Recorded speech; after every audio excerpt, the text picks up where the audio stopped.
This is the Lone Crater YouTube. We hope this video helps. You start by stabilizing the bike and protecting electronics. Park on level ground, engage the center stand, and disconnect the battery negative terminal so nothing shorts when you work.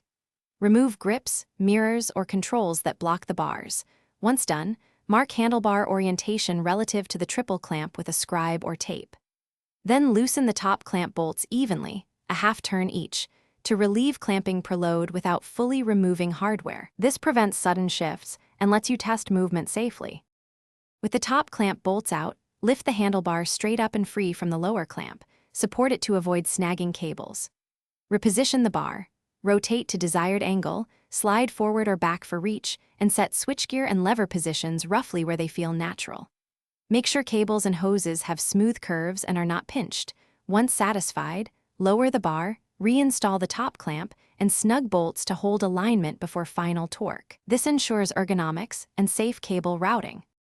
Finish by tightening the top clamp bolts in a crisscross pattern to the manufacturer torque spec. This prevents distortion. Recheck the lower clamp and triple tree torque if you disturb them.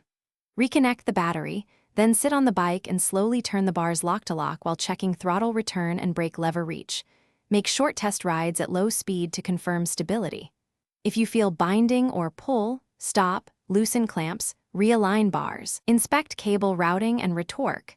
This single troubleshooting step. Thanks for watching. Consider subscribing if we helped you.